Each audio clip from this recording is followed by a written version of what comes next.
You know what time it is? Football season, Q4. It's time to close out another year of growth and prep for the next year of revenue. To bring in more business this Q4 and beyond, you need HubSpot Sales Hub. With a smart prospecting workspace, deal management suite, and AI-powered apps, you can take total control of your operation to generate more leads and land more sales. And when you pair Sales Hub with other hubs and HubSpot's Smart CRM, your team will be on the same page across the entire customer journey. Leads won't slip through the cracks, and data is connected across marketing, sales, and operations, so you can better measure your impact on the bottom line. Stop sticking to those same old strategies and start closing more deals, because the best time to score is Q4. Make the switch to HubSpot Sales Hub at HubSpot.com/sales. You're listening to Side Hustle Pro, the podcast that teaches you to build and grow your side hustle from passion project to profitable business. And I'm your host, Nicaila Matthews-Okome. So let's get started.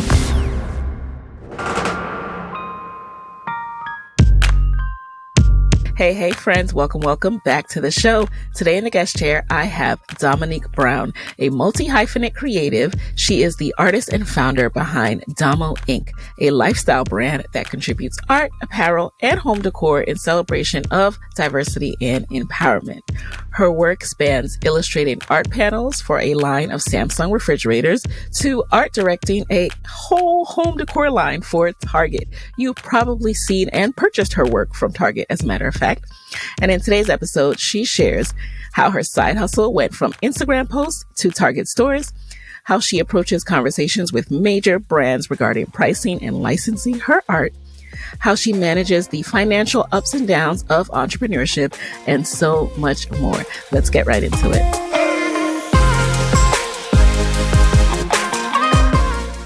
All right. So welcome officially, Domonique, to the guest chair. Hi, how are you? I'm doing well. Thank you so much for being here. As we were talking in the pre-show, and I was just sharing how much I love your work, and I've seen it for a while, and I'm so happy that I finally have you in the guest chair to share a little bit about your unique path and experience in side hustling. So let's take it back a little bit. When were you first bitten by the side hustle bug?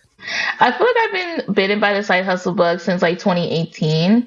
When I first started, I wasn't really thinking. I was selling earrings and pins. I wasn't even thinking of selling my art prints. I didn't think that there was that big of a market for Black art.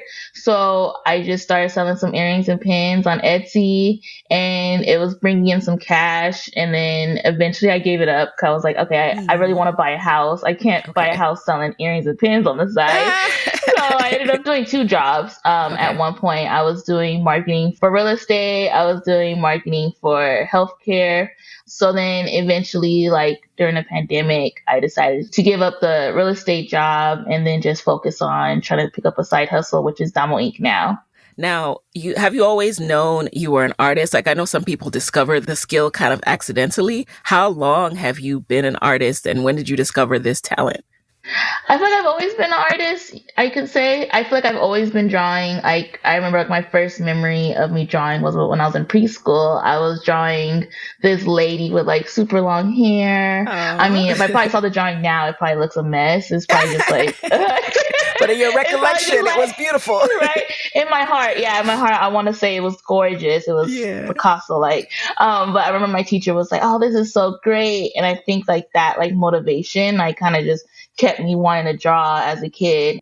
But then when I got to high school, I really took it on because I had an AP art course. Ooh. I started going to USC for fine art classes. So I really just took it on seriously in high school. Oh, that's so awesome that you had those art classes. Shout out to great teachers and shout out to schools that keep their art programs. So you grew up in California, were able to take classes at USC. Then what was your career path from school to what you're currently doing? I would say so when I was in high school, I took I took one art class, and then I ended up taking I can't even think it's probably intermediate art. Yeah. And I took it with this teacher. His name was Mr. Gilstrap. He was like, your work is really great. Because at first I was just in there goofing off in class, wasn't taking it serious. And I did one assignment, and he was like, "Oh, this is pretty cool." So he put me in this program called Ryman Arts, which I would Rhyme suggest and to arts? anybody. Yeah, Ryman Arts, Ooh, okay. Ryman What's that Arts. about? It's amazing. It's a good program for like high school kids.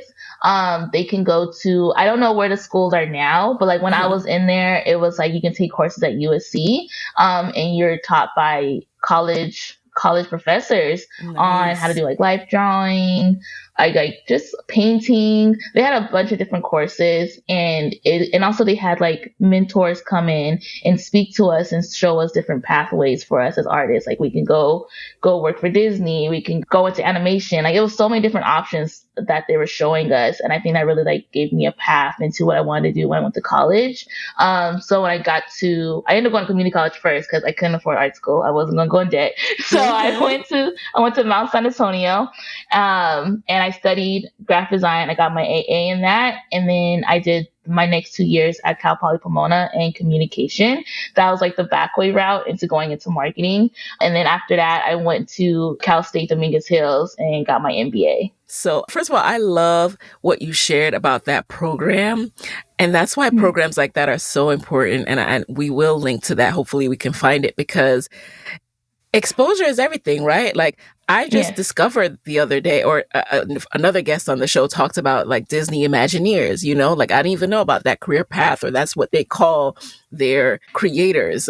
So you can't be what you literally don't know. And if you only think, oh, an Yes. artist is painting for museums, like you don't realize like there are all these different ways you can use your gift. Yes, absolutely. I think like one of the like part of the program they had it to where you can go to Disney Animation Studios and they do a Hmm. portfolio review. And I just brought my artwork and they had gave me like good marks and I like really like pushed me too. I was like, oh, maybe I could be an artist. Yeah. I just got to figure out which path I want to go in, and I just chose the more I wanted to go into marketing.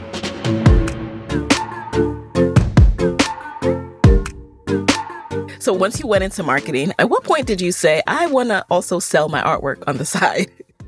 I think with the success of Etsy, like when I Uh-huh. was selling the pins and earrings, I was so once the pandemic hit, I was like, okay, I have time. I'm Hmm. in the house, like I'm working remote now, so I decided to start selling my artwork on Etsy just to see. I just wanted to see what was going to happen, Right. and people started buying. And then I ended up creating my own website, which is DomoINK.com, Hmm. and people started shopping there. And then I started like going through like third party vendors to try to license my artwork, and it just caught on. So it was at first it was like a little side hustle. I thought it was gonna be like nail and hair money, but then it ended up turning into yeah. Like that's what I was thinking. I was like, hey, I get my hair done. I love Locks are that you not said cheap, that so because that's how I always start any side hustle. Like, all right, this will be my money for, my play money. Like, yeah. Uncle Sam will get his cut and then the rest is my play money. Like, that's how Yeah, side that's how I hustles. looked at it. I didn't think it was gonna blow up to where I was making more money in my side hustle than my own job. I didn't think it was gonna go that way. And before Yeah. we get back into that, I want to know more about the name because it's obviously a play on your name, but it's also related to the materials you use for your art, right? Yes, it was. I had went through like 1,000 names. I couldn't figure out what I wanted to name myself. So I know my dad is always he said I owe him because like so I was thinking I was like Domo and Ink. And then he Uh-huh. was like, "What about Domo Ink?" And I was like, "I love that." So he always tells me like he owe me You for owe that. me. So Yes. I love that. Shout out to Dad. And then you also yeah. mentioned licensing your artwork. So, what does that mean in the world of art and what's the process? Okay, so I think a good thing as an artist is that if you can't beat them, join them. So for me, as I just had to join the wells, you can say, like Society 6, iCanvas, or, just try and license my artwork through like Home Goods. Okay. Because obviously those marketplaces have more exposure, they have more advertising dollars. And also at the same time, like even though I'm selling through them and I'm getting less because of the commissions they're paying, Yeah. it's advertising for my own business without me having to spend any money. So people will go on Society 6, they'll see like a limited selection of my artwork, and then Yeah. they're like, oh, let me see what else you got. So then go to my Instagram or go to my store and see I have way more to offer, and then they'll purchase through there. Oh, I didn't even realize that was what that's kind of, I mean, obviously you have to give some rights to use your work. But yeah, that is cool. I've seen lots of artists on Society6 and done just that. Like, well, let me see what else they got. Oh yeah, you have to. I mean, like some artists don't want to, because Yeah. it's kind of like you have a risk of your artwork getting stolen, Right. But I think for me, I think it's just kind of like an even exchange. This is part of what I'm getting myself into, because people can steal my artwork off of my Instagram easily Yeah. too. But it's been very helpful, and at the same time, like Society6 has allowed like also licenses my artwork to like other spots as well. Like they'll sell my artwork through like, let's say, like Urban Outfitters. Like Society6 helped me get into that. So it's been really helpful. So what was your first brand partnership for your art? I think it was Jiggy Puzzles. So I had reached out to them because I saw that they were collaborating with other Black artists online. And I just sent them an email. I was like, hey, what about me? So I sent them. I like that. That's literally what I went. What about me? That's exactly how it went. So I sent them an email, and then it was like a few months before like the ball got rolling, and I had talked directly to the owner. She was like, hey, I really like your work. Let's collaborate. And then she chose my art piece, which is Cali Views, which is totally different. Like a lot of the artwork that she was selling at that time was like more like portraiture work. And me, it was just literally a parachute floating in the sky with the background of like California in an abstract way. And it went really well. Like I think it was like one of like probably a good top seller for Jiggy Puzzles because they started selling it in stores. It was good. It was a good collaboration. Nice.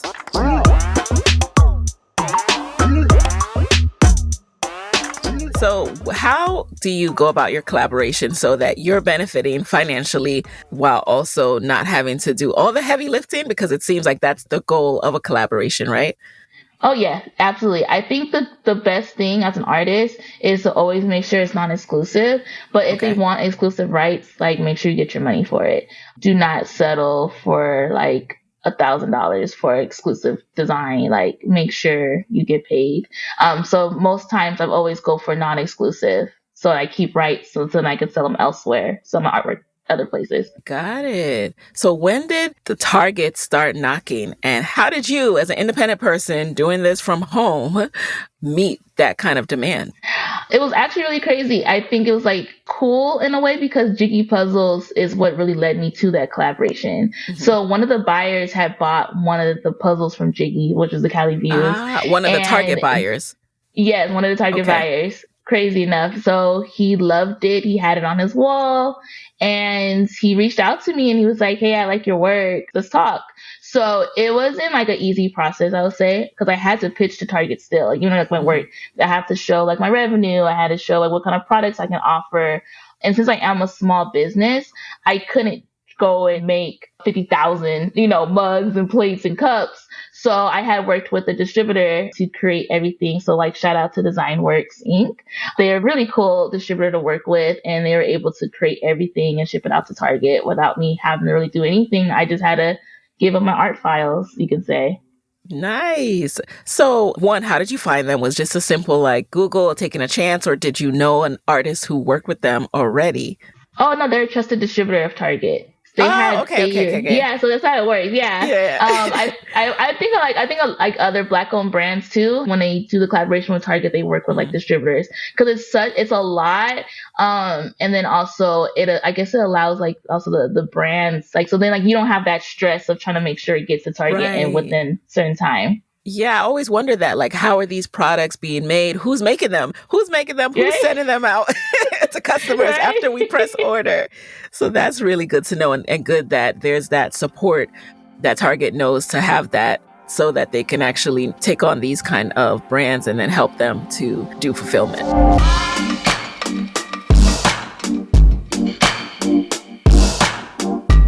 Now, I want to dig a little bit deeper here because I'm so fascinated by this. I'm fascinated by this world like of art and you starting this side hustle and doing your designs. So how do you stay inspired in a world where as you do something really well, other people start to adapt your aesthetic and copy your vibe, so to speak? Mm-hmm. How do you stay inspired to create fresh new designs? I think I feel like for me, I've always, I guess with me having a background in graphic design, like I guess me always doing courses, we're always taught to always kind of like look into like, let's say like a design website or even like like Pinterest. You can go on Yeah. Pinterest. You can go on there's a website called Dribble. There's another website called Behance. I'm always just trying to find inspiration. So if I'm having like severe artist block, I'll go to an art museum to just walk around and just see how other people are designing.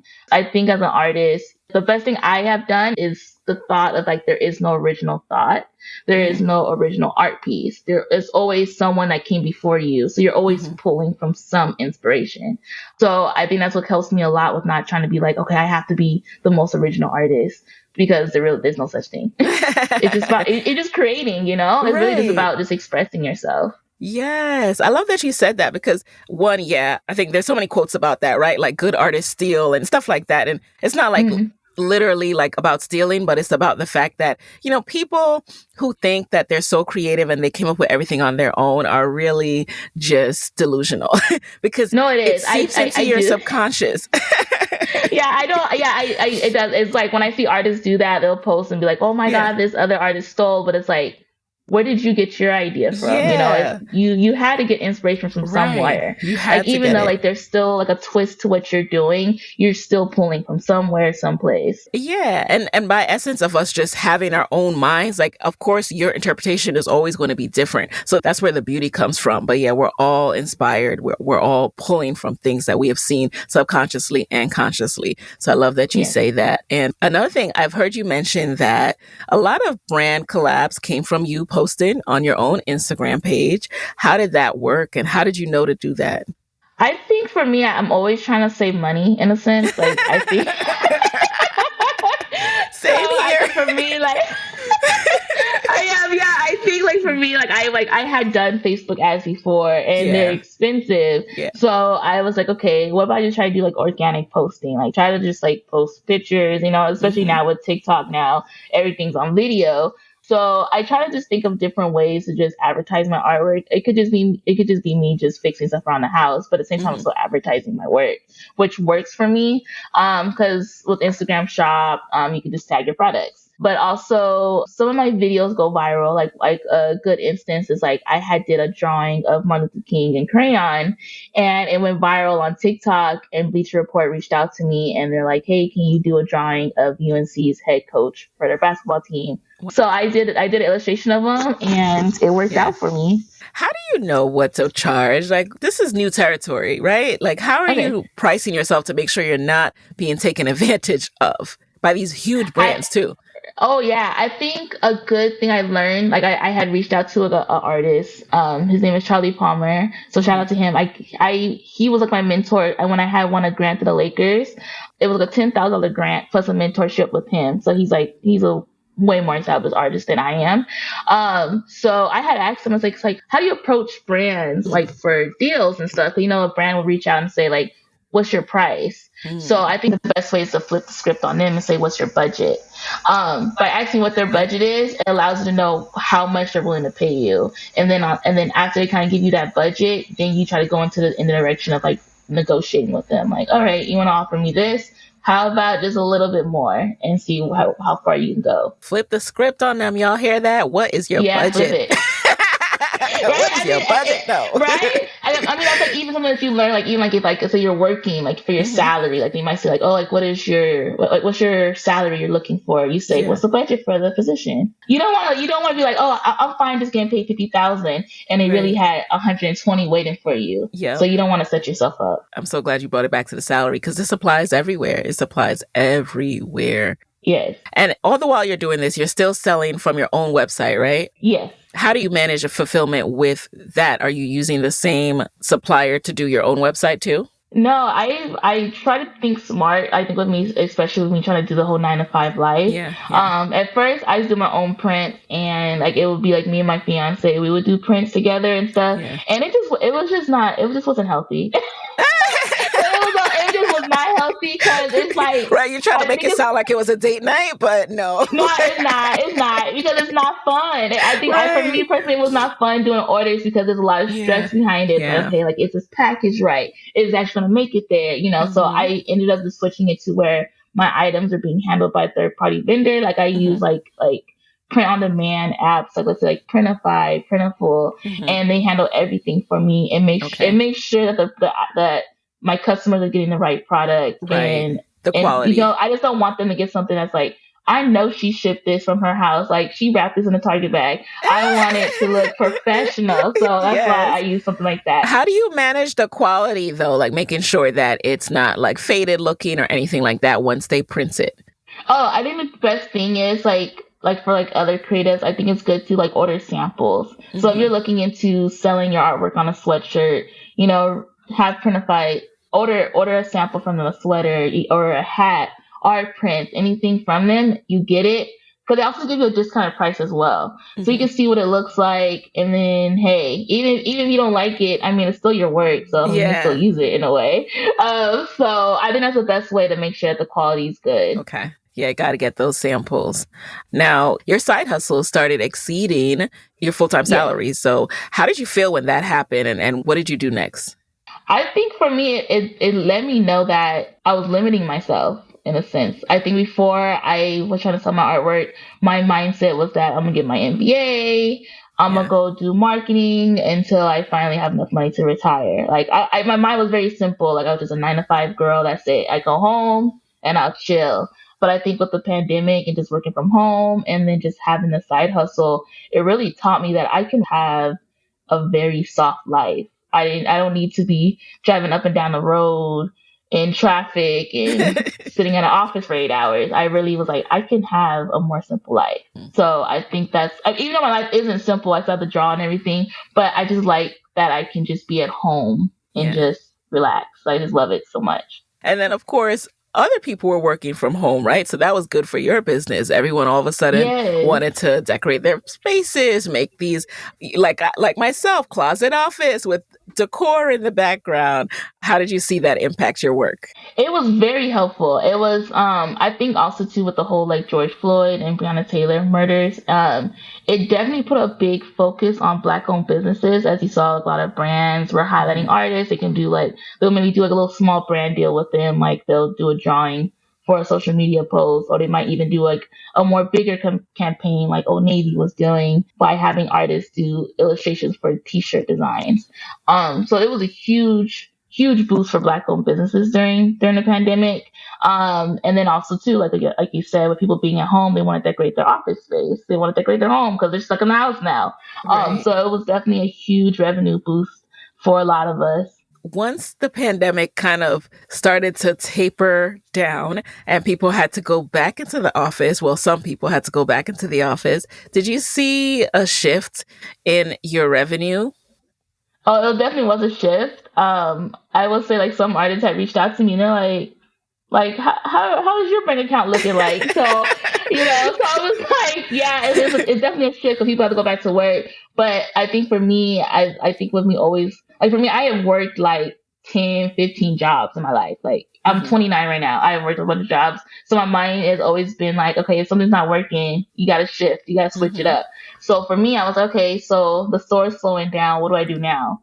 So I went into the path of just doing brand collaborations. I was just doing outreach to companies and saying, hey, do you need something? Do you want to bring something different to your campaigns? Let me know. It's a lot of just cold emailing and stuff, but you never know what might happen. I think that's also something I learned too by working in real estate and marketing. It seemed like the real estate agents doing cold calls, doing cold emails, even though 90% of them may not lead to nothing, but at least that 10% will lead to something. So I think when we just switching to brand collaborations while still selling my stuff online is kind of just kept me afloat to where the recession isn't really hurting me in a way, or people going back to work. You can say. Business Made Simple, hosted by Donald Miller, is brought to you by the HubSpot Podcast Network, the audio destination for business professionals.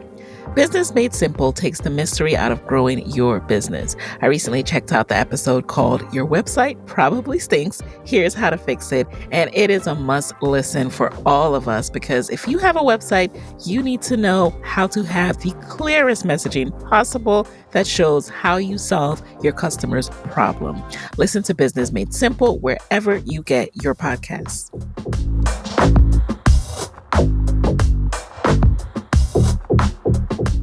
So in the pre-show, we were talking a little bit about how this entrepreneurship life, this side hustling life, there are moments where, you work for yourself. There are moments like where you go back and stack up some more cash, right? So Yeah. you've experienced that too. So where are you now in that journey? I feel like I'm doing well. I have sales every day. I can't complain, I could say. I feel like as a business owner, I can if I don't want to work, I'm fine. If I don't want to do a 9 to 5, I can survive. And I always count my blessings every day that I'm in this position, because I know that there's a lot of artists who are struggling to get sales at this point because of there's no boost no more. There's nobody Right. putting us on anymore just because we're black, in a sense. Yeah. So I just been really chilling. Also, I guess for me, just being a broke college student too. When I was younger, I've always been about saving. I am always about Yes. saving. Like, I think, like, when I really started making money with my art, I had Mhm. a friend. She was like, "Girl, why don't you go and buy you a Gucci purse, get you some Chanel or something?" I was like, "Mm-mm." I was like, "No, I'm not living like that." I was like, "I don't live like that. I live bare minimum. Like, I'm not doing it. Like, Yes. I always call myself like a cheap date. Like, I'm like, hey, you take me out, I get some food. I'm like, I don't do nothing fancy. Like, I'm just like, I like to live my life simple. Because then, especially like right Smart. now with layoffs going on, Yeah. recession going on, I like to know I have a savings to where, like, hey, I can weather the storm if I need to. Oh yes, got to, got to. And you also have the choice. Like if you decide, oh hey, I'm home and I actually have a lot of free time, maybe I can do both and get even more money. Like, do you ever think like that? I do. That's why I always still did the 9 to 5 life while still doing my artwork. Hmm. Because my mindset is always like, okay, like, I want to save money. With me having a house now that we bought our house in 2020, my mindset is like, hey, if we can get this house paid off real quick, I don't have to do any. Like, we don't have to work as hard. House is paid Yeah. off, then we can focus on traveling more. My mindset is always like just trying to save and just think about the next investment. Yes, I feel you. Like I just always like in stack mode to the point though where I'm like I have to balance it. And of course, like, you want to enjoy the present. You want to celebrate your wins. And you have a whole like line in Target. Like you go into Target.com, your name is popping out at you. What does that feel like? I think it's surreal. Like, I Yeah. thought, like, I think I used to work at Target when I was Yeah. like 10 years ago exactly, which was really weird. It was like, oh wow. So I was like 18, 19, I can't recall, but like, yeah, I guess I was like, I might have been 18. I gotta look again, but I was 18 and I was a terrible cashier. Like, I was a college student. Like, yeah, I was bad. Like, I was just like, I guess, like, as a kid, you're not really thinking about like the future. You're just trying to get some money and just enough money to just be able to buy clothes at Forever 21. Just live simple. So like they would call me and they'd be like, "Hey, do you want to come in pick up another shift?" I'd be like, "Nope." Yeah. I was just there. I wasn't gonna do nothing extra. I'm like, I'm here to ring up people. That's it. Don't ask for nothing else. So when I got let go, I was like, I'm definitely on Target's ban list. Like, they'll never call me for anything. So when they had called me to have my brand DomoINK inside of Target, I'm like, okay, I guess you haven't looked at my track record, but okay, we can skip that. Guess you haven't cross-checked. Right? I'm like, hey, don't say nothing. Well, I was like, so yeah, I ended up telling them, I was like, I used to work at Target as a cashier, so like this is like a big moment for me because it showed like the past doesn't reflect your future in a sense. Like, you can really change your life around to where you can become a hard worker, because I was definitely not a hard worker back then. So it's a really good, like, a feel good moment. It's still weird. Like, I have like friends from like all over like the US. Like, I had a friend like out in like near the Detroit area, and she was like, "Look at your mug. I see your mug." Right. It's just so weird in a sense, just to see how far I came. But I'm definitely living in the moment right now. Cause it's really cool to know like how hard you work can really lead to Yes. something. I'm sure surreal at times, but just well deserved. I mean, you're just so talented and Thank your you. work is so so beautiful.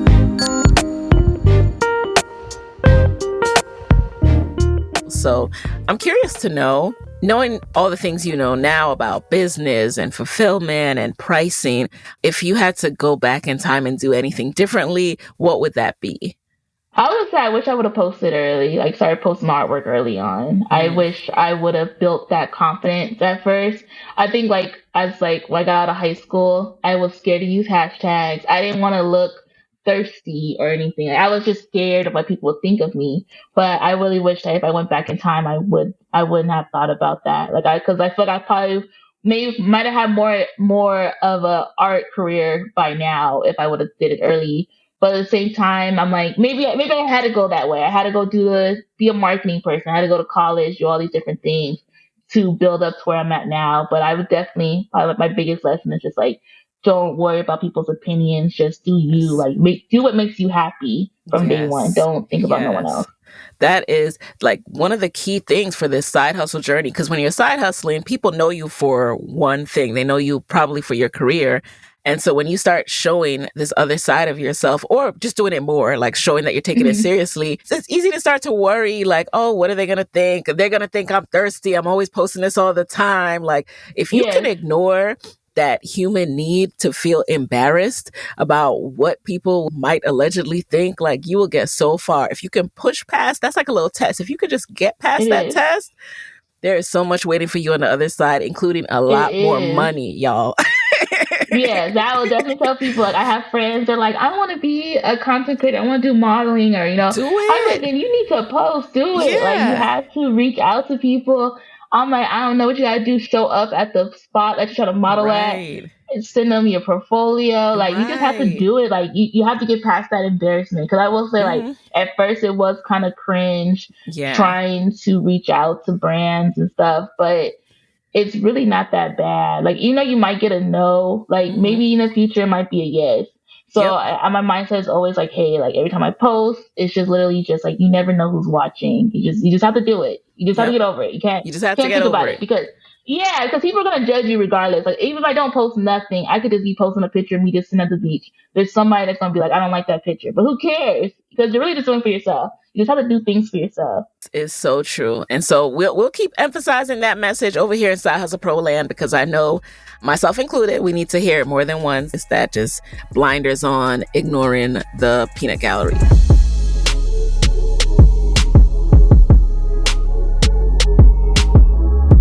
Now, as you move forward in life, what's your vision for DomoINK and for your life? I really want to grow DomoINK to be more like just be a bigger lifestyle brand. I think right Hmm. now I think I'm just doing like just working. I haven't been able to really grow the products. I really want Mm, with the Target line, it yeah. showed how much more I could do with DomoINK. Like with the paint kits, like the paint by Hmm. number set. Like I would love to have more paint by number sets, just my own company. Like Yeah. not just be that exclusive deal with Target because people have been reaching out to me like, hey, I saw you have the Queen is Black. Can we get a King is Black paint set? Like, I would love to have a man version of it. Yeah. And also, just like, I just want to just be able to just offer more to people. Like, I want to be selling candles. I want to be selling Yeah. I would let us like learn how to do some patterns, sell some furniture on the side of this Domo Ink. I Yes. just want it to be like just like a space to where like a one stop shop for Hmm. people of color to just find all home decor, apparel, Yes. gifts, just grow it into something bigger. And then like I guess for me personally as an artist, because I do artwork on paper, I really want to get into art galleries. I really want to build my value up as an original with my originals as well. Like when I did CNBC, I was selling my originals for thousands. So I'm like, okay, well, if I can sell a piece for 5 grand, what about in the future I can sell a piece for 50 grand? Like there's just so much potential for me. I just really just want to just keep building on it. It's funny that you mentioned the lifestyle space and there's so much potential, right? How do you balance deciding what to do first? You have to have some level of focus and concentration, right? So how do you Mhm. decide how many products to keep on deck on your website so you're not overwhelming your customers? I think for me right now, I just been trying to like take it slow. I think at first when I first started DomoINK, I was just throwing stuff. I was just putting anything on the website. It just wasn't. Yeah. I just felt like it just wasn't looking cohesive. So I'm trying to like slow down and look at my product listings, try to fix the ones I still had, like well the current ones, and just try to promote those as I keep introducing new products. I think I was always just trying to. I'm just trying to think smaller in a sense, so then you Mm-hmm. don't feel overwhelmed. Because like now I have like so Right. many things I really want to do with DomoINK, but I'm like, if I try to take it all on right now, I'm not gonna get anything done. So I'm Yes. just trying to just do like one thing at a time. So right now I'm just trying to like just make new designs to put on. Like right now I really want to start like I can't even say it. But my current idea right now is right. I'm always studying, but like my current idea is I really want to start like a bathroom line. So right now I've been renovating my Ooh. bathroom. So I would really love to like create like rugs, bath towels, just Yes. that's what I'm trying to go into. Oh, that's right up my alley. Like I literally just posted on my personal lifestyle channel my bathroom refresh. Like I love a bathroom. Okay. I love Yes. decorating a bathroom. So Oh when it's yes. here, let me know. Okay, I will. That is really what I'm working on. Like my Hmm. mindset is just like, what can I add to a home? Like, Yes. so like that. So right now it's the bathroom, and next be kitchen, living space. I'm just always trying to think of the next thing. But definitely trying to like be more aware of what I'm doing instead of just giving people anything. I'm just trying to think about like my customer base. Like, what would they want in their bathroom? Right. What And would they want in their kitchen intentional. or their living room? Yes. And it just shows you how big the opportunity is because I mean, if you're selling out lines for Target and it just goes to show the key ingredient is you, right? The key ingredient is you. So you're the lifestyle brand, you are the creator, and you can take it anywhere you want to. But shout out to Target. We love Target, right? We love Or the Target. distribution and the Target. reach of them. Yes. At the end of the day, you are the main ingredient. Thank you. Yeah, I appreciate that compliment. Yeah, my dream is to. I will say, like, I would love to be in Target 365 days a year. Like, that's what I'm currently Yes. trying to work on. Yes. So it's just about like, how do I get my own distribution center? Hmm. How do I do my own thing? So then when I reach out to these brands, I'd be like, all right, you don't have to do none of the heavy lifting. I have a warehouse in the back. Like, Yep. let's do this. What do you need? You want some Yep. plates? You want some mugs? Let me know. So then I can just get it going. So right now I'm in this like building phase. So I'll say Okay. I'm in my mixtape era, and hopefully I can drop the album. So Oh, I think it's more than mixtapes, but I get what you you can mean. go. Oh my, Yeah, maybe I got my first album. Target the first right. First album. So album. now I'm trying to get to. Right. So we're going to transition to the lightning round. You just answer the very first thing that comes to mind. Keep it short and sweet. Are you ready? Yes. All right. First question. What is a resource that has helped you in your business that you can share with the Side Hustle Pro audience? Have someone to help you. I would say like have someone that's in your corner that supports you. That is so Yes. helpful because Yes. that keeps your mind right. Because when you're just sitting there by yourself, you can easily start doubting yourself, self-doubting. Number two, who is a Black woman entrepreneur who you would want to switch places with for a day and why? Jackie, I can't say. I think it's like I Jackie. know. Yep. Yeah. Yeah, I was with her. Her home is gorgeous. She's literally just in her house putting Just vacuuming. candles on her right, vacuuming, and then she literally just throws a candle in the corner, and she's like forever Yes. mood. That's what Yeah. I'm like. I want that easy life. That's the life I Yes. want. Even though Yes. it's probably, I mean, her life is way Right. more hectic, We don't but know it's just what's her life behind is the so scenes for peaceful. sure. Yes. Yeah. But it's strategic and it's also a brand that's been built on taking time to form that community and that audience. A Yes. lot to learn from her for sure. Number three, what is a non-negotiable part of your morning routine? Coffee. I need coffee. Number four, what's a personal habit that you think significantly helps you in business? Every single day I try to like just hit one goal of like, okay, like did I at least make a new picture? Did I Yeah. make a post? I'm always just trying to set a goal to do something that makes me feel like, all right, I did something in my day. Like I got something done. That's fulfilling. And then finally, number five, what is your parting advice for fellow women entrepreneurs who want to be their own boss, but are worried about losing that steady paycheck? Ooh, that is tough. I will say before you give up your 9 to 5, is like Mm-hmm. make sure you have the savings. Make sure that your business has a foundation because you really want to be able to be in a position like when you're running your business that let's say if someone of a brand or it could just be even like just a company just wants to partner with you Yeah. and you don't want to be in a position where you get taken advantage of because you don't Mm-hmm. have the income. So I Mm-hmm. would say always make sure before you quit your 9 to 5, make sure that you are financially stable to where if something comes up that's a scam or doesn't fit right with your soul, you have the option of saying no. I think that's the best thing. That's what keeps a side hustle or your true hustle or this full time hustle enjoyable to where you're not feeling like I'm getting scammed for the dollar. Yep. Love it. So, Domonique, where can people connect with you and DomoINK after this episode? Oh, perfect.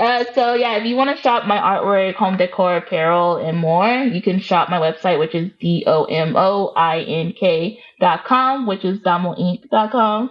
And you can also find me on Instagram. It is Snoop Doggy Dom. It's a play on Snoop Dogg, obviously. But it is but I'll spell it out for you. So it's SNOOPDOGGYDOM.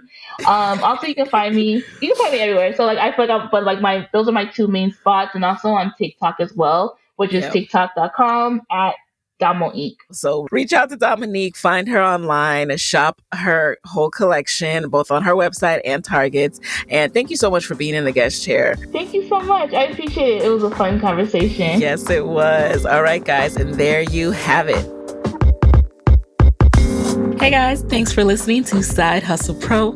If you like the show, be sure to subscribe, rate, and review on Apple Podcasts. It helps other side hustlers just like you to find the show. And if you want to hear more from me, you can follow me on Instagram at Side Hustle Pro. Plus, sign up for my 6-bullet Saturday newsletter at sidehustlepro.co/newsletter. When you sign up, you will receive weekly nuggets from me, including what I'm up to, personal lessons, and my business tip of the week. Again, that's sidehustlepro.co/newsletter to sign up. Talk to you soon.